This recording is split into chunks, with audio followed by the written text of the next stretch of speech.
प्यारे दोस्तों, आज हम आपको एक ऐसी कहानी सुनाएंगे जो आपको अपनी औलाद की तरबियत और वालिदैन की अहमियत के बारे में बहुत कुछ सिखाएगी। ये कहानी है ज़ैनब की, जो एक आलिम अब्दुल कलाम और उनकी बीवी फातिमा की इकलौती बेटी थी। उन्होंने ज़ैनब को बड़े लाड प्यार से पाला, लेकिन ये लाड प्यार ही उसके बिगड़ने की वजह बन गया। ज़ैनब बचपन से ही खूबसूरत थी, लेकिन जैसे जैसे वो बड़ी हुई उसने नया फैशन अपनाना शुरू कर दिया। एक दिन अब्दुल कलाम ने ज़ैनब को मेकअप किए देखा तो उन्हें बहुत गुस्सा आया। उन्होंने अपनी बीवी से कहा, अपनी बेटी को समझाओ ये कैसी हरकतें शुरू कर दी हैं, उससे पर्दे की नसीहत करो, ना कि वो फैशन करके बाहर घूमे। लेकिन फातिमा को अपनी बेटी की डांट पसंद नहीं आई और वो ज़ैनब का हाथ पकड़कर अंदर चली गई। अब्दुल कलाम ने कहा, देख लेना, एक दिन तुम ज़रूर पछताओगी। कुछ अरसे बाद अब्दुल कलाम काम के सिलसिले में सऊदी अरब चले गए। एक दिन ज़ैनब ने अपनी माँ से मोबाइल फ़ोन खरीदने की ज़िद की, ये कहते हुए कि उसकी सहेलियाँ कॉलेज में मोबाइल फ़ोन लाती हैं। उसकी माँ पहले तो हिचकिचाई, क्योंकि ज़ैनब के बाप ने भी उसी वजह से उन्हें डांटा था। लेकिन ज़ैनब ने खाना पीना छोड़ दिया और कॉलेज जाने से मना कर दिया, तो उसकी माँ को उस पर तरस आ गया और वो हार मान गई। उसी दिन ज़ैनब को नया मोबाइल फ़ोन खरीद कर दे दिया। ज़ैनब बहुत खुश थी, क्योंकि उसकी एक बड़ी ख्वाहिश पूरी हो गई थी। मोबाइल मिलने के बाद ज़ैनब दिन ब दिन बिगड़ती चली गई। हर वक्त मोबाइल में घुसी रहती, माँ की बात न मानती, घर का काम न करती और नमाज भी अदा न करती। जब उसकी माँ नमाज पढ़ती तो ज़ैनब मोबाइल पर गाने चलाकर सुनती रहती। माँ के समझाने पर ज़ैनब ने उन्हें धक्का दिया और कमरे से बाहर फेंक दिया। बाद में ज़ैनब की दोस्ती कॉलेज के एक लड़के से हो गई। वो उस लड़के से दिन रात फ़ोन पर लगी रहती और उसकी हर बात मानती चली गई। एक दिन जब वो उस लड़के को अपनी तस्वीरें भेज रही थी तो ज़ैनब की माँ ने उसे देख लिया। उन्होंने ज़ैनब को थप्पड़ मारा। ज़ैनब को गुस्सा आया, उसने अपनी माँ को ज़मीन पर फेंका और मारने लगी, ये कहते हुए कि तुम्हारी हिम्मत कैसे हुई मुझे थप्पड़ मारने की, मेरी अपनी ज़िंदगी है, मैं उसे अपनी मर्जी से जीऊँगी। उसने यहाँ तक कह दिया, ना कहीं तू मरती है ना मेरी जान छोड़ती है। अचानक दरवाज़ा खुला और ज़ैनब का बाप बिन बताए सऊदी अरब से वापस आ चुका था। उसने अपनी बीवी को ज़मीन से उठाया और बेटी को एक ज़ोर का थप्पड़ मारा। ज़ैनब की माँ ने रोते हुए सारी बात बता दी।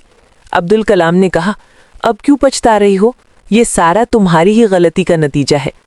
ज़ैनब कमरे में चली गई और उसी लड़के को फ़ोन किया।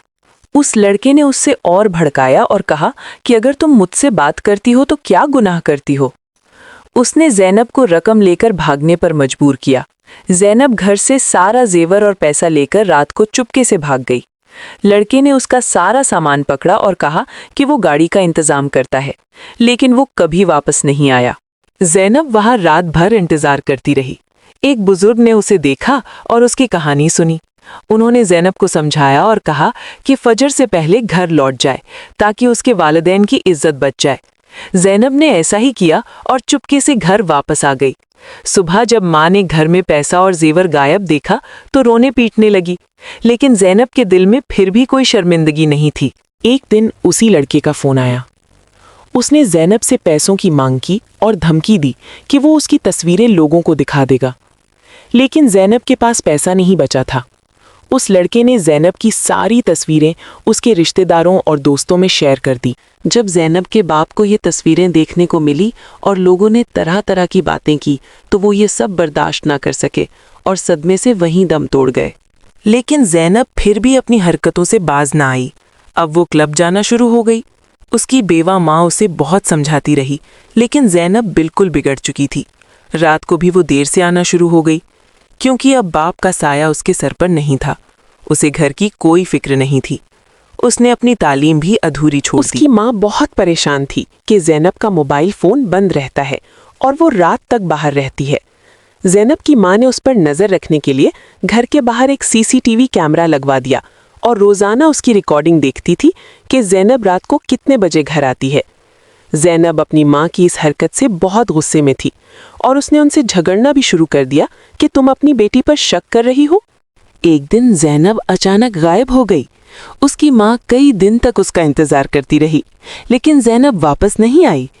ज़ैनब की माँ की हालत ख़राब होने लगी और बदनामी के डर से उसने किसी को नहीं बताया कि उसकी बेटी घर से भाग गई है। एक दिन वो अपने घर के दरवाजे पर खड़ी अपनी बेटी का इंतजार करते करते बेहोश होकर गिर पड़ी। मोहल्ले वालों ने उन्हें हॉस्पिटल में एडमिट करवा दिया। लोगों ने नोटिस किया कि ज़ैनब हॉस्पिटल नहीं पहुंची और ना ही अपने घर में मौजूद थी। मोहल्ले वालों ने पुलिस को खबर दी। पुलिस ने घर की तलाशी ली और सीसीटीवी कैमरा की रिकॉर्डिंग देखी। जंगल की तरफ जाते हुए पुलिस टीम को ज़ैनब झाड़ियों में बेहोश पड़ी मिली। उसे जल्दी से हॉस्पिटल ले जाया गया, लेकिन वो कुछ ही देर में तड़प तड़प के इस दुनिया से रुखसत हो गई। डॉक्टर ने बताया कि 3 दिनों से जंगली जानवर उसके जिस्म को नोच रहे थे और उसके प्राइवेट पार्ट्स के साथ जानवरों ने बहुत घिनौना काम किया था। उसकी माँ अभी भी कोमा में थी और उन्हें नहीं पता था कि उनकी नाफरमान औलाद इस दुनिया से जा चुकी है। मोहल्ले वालों ने ज़ैनब के कफन दफन का बंदोबस्त करना था, क्योंकि उसकी मैयत बिल्कुल लावारिस पड़ी हुई थी। मोहल्ले की औरतों ने ज़ैनब को गुस्ल दिया तो उसी वक्त उसके जिस्म से अजीब बदबू उठने लगी। गुस्ल देने वाली औरतें तौबा तौबा करते हुए गुस्ल दे रही थीं। वो बाहर निकलीं और मर्दों से कहा कि मैयत में से इतनी बदबू आ रही है कि वो उसे बगैर गुस्ल के ही दफन कर दें। मोहल्ले के मर्दों ने उन औरतों को समझाया कि वो ही तुम्हारा काम है, वो जैसी भी थी तुम लोगों का फर्ज बनता है उसे गुस्ल दो। वो मुसलमान लड़की थी, बेशक वो नाफरमान थी अपने वालिदैन की, उसने अपनी ज़िंदगी में बहुत गुनाह किए थे, लेकिन हम ये गुनाह नहीं कर सकते बग़ैर गुस्ल के उसे दफना दें। औरतों का काम तो यहीं पर मुकम्मल हो गया। अब मर्दों की बारी थी। उन पर एक अजीब आजमाइश आ गई थी। जैसे ही उन्होंने ज़ैनब की मैयत को उठाया तो चरपाई इतनी भारी हो गई कि उनसे उठाई ही न जाती थी। सब बहुत परेशान थे। अचानक से बारिश शुरू हो गई। लोग परेशान थे। 2 दिन मुसलसल बारिश होती रही। मजबूरन सबने ये फैसला किया कि इमाम साहिब से बात की जाए। इमाम साहिब ने कहा, मौसम तो ख़राब है और रात का वक्त है, लेकिन हर हाल में आज रात इस बेचारी को दफना दो। मोहल्ला वालों ने छतरियाँ लेकर उसकी मैयत को उठाया। बहुत मुश्किल से उसकी मैयत उठी। जैसे ही कब्रिस्तान पहुँचे तो बारिश तेज़ बरस रही थी और जो ज़ैनब की कब्र थी पूरी की पूरी पानी से भर चुकी थी। वो लोग परेशान हो गए और दोबारा से दूसरी जगह कब्र खोदना शुरू की, लेकिन वो कब्र भी बारिश की वजह से पानी से भर जाती। वो लोग आधी रात तक इसी कश्मकश में रहे कि आज किसी भी हाल में ज़ैनब की मैयत को दफनाना है। इतने में वहीं पर एक शख्स आया और उसने कहा कि मैंने एक ख्वाब देखा है कि ज़ैनब को हम उसके मोबाइल और उसके सॉन्ग सिस्टम के साथ दफना रहे हैं, तभी उसे कब्र में जगह मिल रही है। जब उस शख्स ने अपना ये ख्वाब सबको बताया तो सब परेशान हो गए। उस शख्स ने कहा कि उसे सिर्फ सच्चे ख्वाब आते हैं और हकीकत भी यही थी कि वो अल्लाह का बहुत ही नेक बंदा था। लोगों ने सोचा कि हम उस अल्लाह के बंदे की बात पर अमल करके देखते हैं।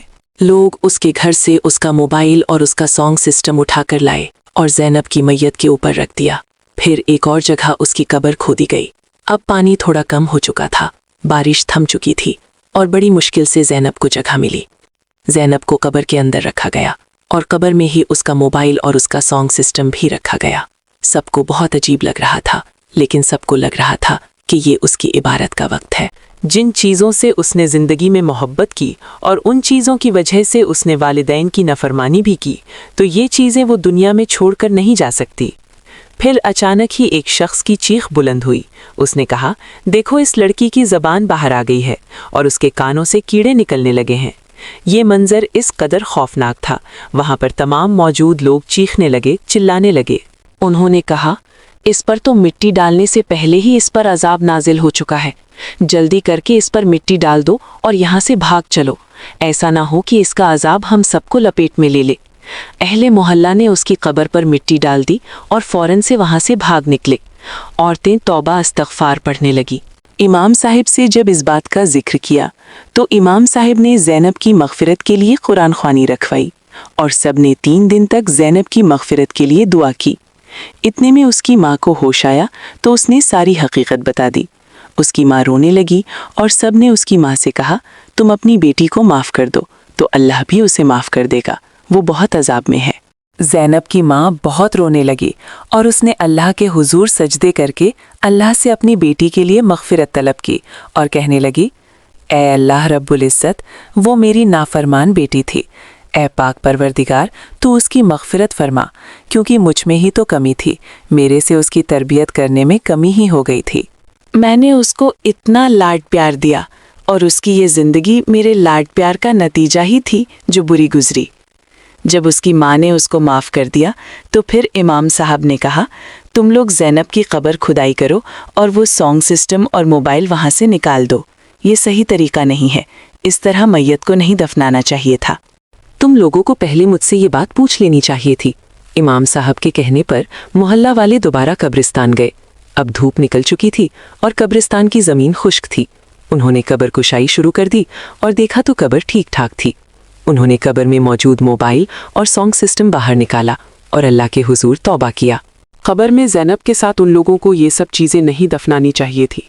फिर अचानक से एक शख्स की नज़र ज़ैनब के चेहरे पर पड़ी तो उन्होंने देखा कि उसके चेहरे से अजाब हट चुका है, उसकी ज़ुबान भी सही है, उसका चेहरा रोशन है और लोगों ने महसूस किया उसकी कब्र से अब खुशबू भी आ रही थी।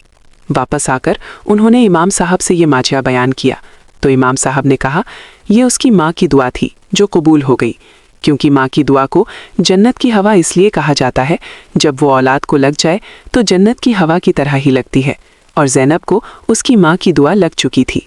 अहले मोहल्ला ने फिर से कुरान ख्वानी की और ज़ैनब की मग़फ़िरत के लिए दुआ की और सब ने अल्लाह से माफ़ी मांगी कि उन्हें कब्र में मोबाइल और सॉन्ग सिस्टम नहीं डालना चाहिए था।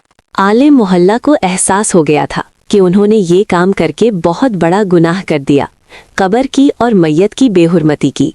इसलिए उन्होंने अल्लाह से माफ़ी मांगी। कुछ दिन बाद ज़ैनब की माँ को एक ख्वाब आया जिसमें ज़ैनब बहुत खुश थी और अपनी माँ से कह रही थी, माँ, मैंने तुम्हारी और अब्बा की सारी ज़िंदगी नफ़रमानी की, तुम लोगों को बहुत तकलीफ़ दी जिसकी मुझे बहुत बड़ी सज़ा मिल रही थी, लेकिन जैसे ही तुमने मेरे लिए दुआ शुरू की तो अल्लाह ने मुझसे अज़ाब हटा दिया। बेशक वालदैन का दर्जा बहुत बुलंद है। काश मैं आप लोगों की नफ़रमानी ना करती और आप लोगों की फर्मा बरदार होती तो ये जो अज़ाब मुझे मिला था वो भी ना मिलता। लेकिन माँ, ये तुम्हारी दुआ है, तुम्हारी दुआ ने ही मुझे इस अज़ाब से बचाया। ये ख्वाब सुनकर अहले मोहल्ला खुश हो गए और इमाम साहिब ने सबसे कहा, देखो हम लोग सब कितने गुनाहगार हैं, बड़े बड़े गुनाह करते हैं और हमें उसकी सज़ा भी मिलती है, लेकिन अल्लाह की ज़ात इस कदर मेहरबान है, जब इंसान को उसकी गलती का एहसास हो जाए तो फ़ौरन से अल्लाह रब्बुल इज़्ज़त उस इंसान को माफ़ फरमा देता है। ये अल्लाह की रहीमी और करीमी है, वो हमें माफ़ कर देता है। अगर वो हमें माफ़ ना करता तो हम तो हमेशा आग में जलते रहते। इसका ये मतलब नहीं कि अल्लाह को रहमान और रहीम समझकर हम गुनाह करते रहें, बल्कि इसका ये मतलब है हमें अल्लाह की फरमाबरदारी करनी चाहिए, उसके रास्ते पर चलना चाहिए। जब हमारा रब हमसे इतनी मोहब्बत करता है तो हमें भी चाहिए हम अपने रब से मोहब्बत करें और उसके फरमाबरदार बंदों में से बन जाएं। प्यारे दोस्तों, उम्मीद करती हूँ आज की वीडियो से आपने बहुत सबक हासिल किया होगा। अपनी फैमिली में भी ये वीडियो शेयर करें।